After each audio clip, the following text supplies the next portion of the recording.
வாசனையமான சீரக சாதம் எப்படி செய்யறதுன்னா இன்னைக்கு பார்க்க போறோம். இந்த சீரக சாதம் பாத்தீங்க அப்படின்னா 10 நிமிஷத்துல செஞ்சிடலாம். லஞ்ச் பாக்ஸ் ரெசிபி குழந்தைங்களுக்கு எல்லாம் கொடுத்து அனுப்பணும் அப்படின்னா டிஃபன் பாக்ஸ் கண்டிப்பா காலியா தான் வரும். எல்லாருக்குமே ரொம்ப ரொம்ப பிடிக்கும்.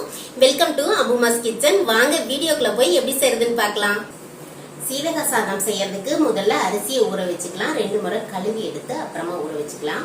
இது பாஸ்மதி அரிசியிலையும் செய்யலாம், இல்ல நம்ம வீட்டுல இருக்கிற அரிசியில கூட செய்யலாம். பாஸ்மதி அரிசி இன்னைக்கு 2 கப் அளவுக்கு எடுத்துக்கிறேன். இதை ஒரு 3 முறை கழுவி அதுக்கப்புறமா 20 நிமிஷம் ஊற வைக்கணும். கழுவி எடுத்துட்டு வரேன். இப்ப நல்லா கழுவி எடுத்துட்டு வந்தாச்சு. இப்ப ஊற வச்சுக்கலாம். இது அதிக நேரம் ஊற வைக்க கூடாது. 20 நிமிஷம் மட்டும் ஊற வச்சா போதும், ஊறட்டும்.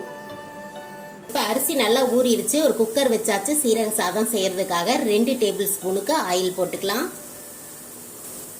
அது கூடவே 1 டேபிள் ஸ்பூனுக்கு நெய் சேர்த்துக்கலாம். நெய் சேர்க்கும் போது நல்ல வாசனையா இருக்கும்.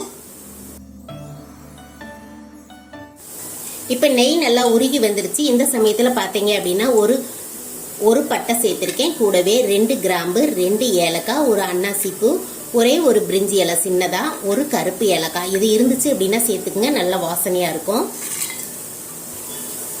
கூடவே 2 டீஸ்பூனுக்கு சீரகம் சேர்த்துக்கலாம். சீரகம் அதிகமா சேர்த்துக்கும் போது சீரக சாதம் நல்லா இருக்கும். அது கூடவே ஒரு 10 போல முந்திரி பருப்பு சேர்த்துக்கலாம்.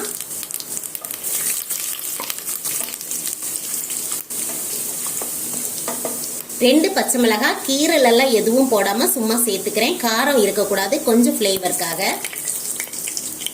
இது கூடவே கொஞ்சமா பச்சை பட்டாணி சேர்த்துக்கலாம். இருந்தது அப்படின்னா சேர்த்துக்குங்க, நல்லா இருக்கும்.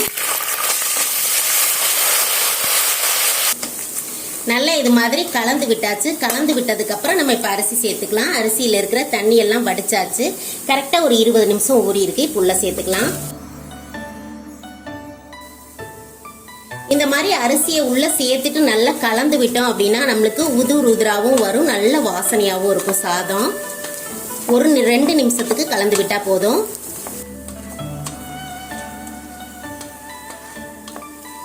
இப்ப நல்லா கலந்து விட்டாச்சு. இப்ப தண்ணி விட்டுக்கலாம். இப்ப இந்த கப்ல 2 கப் அரிசி சேர்த்திருந்தேன். 3 கப் தண்ணி விட்டுக்கலாம். 1க்கு 1.5 அளவு தண்ணி விட்டோம், சரியா இருக்கும். சீரக சாதம் பாத்தீங்க அப்படின்னா சைடிஷோட தான் நம்ம சாப்பிட போறோம். அதனால 1/2 டீஸ்பூன் மட்டும் கல்லுப்பு சேர்த்துக்கிறேன், சரியா இருக்கும்.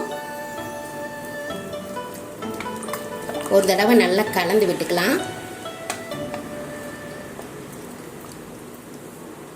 இப்ப நல்லா கலந்ததுக்கு அப்புறம் மூடி போட்டு விட்டுறலாம். மூடி போட்டு ஒரே ஒரு விசில் விட்டுக்கணும். நல்ல லோ ஃப்ளேம்ல மிதமான தீயில பாத்தீங்க அப்படின்னா ஒரு விசில் தான் வச்சுக்கணும்.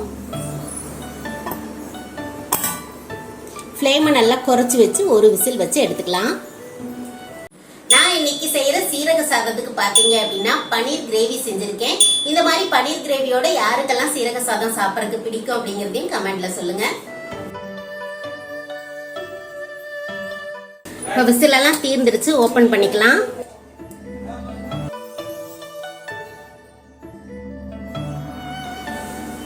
சாப்பாடு பாத்தீங்க அப்படின்னா தண்ணி பாருங்க, 1க்கு 1.5 வச்சோம். நல்ல உதிர உதிரா இருக்கு. நல்ல மணக்க மணக்க சீரக சாதம் சூப்பரா ரெடி பண்ணிட்டோம்.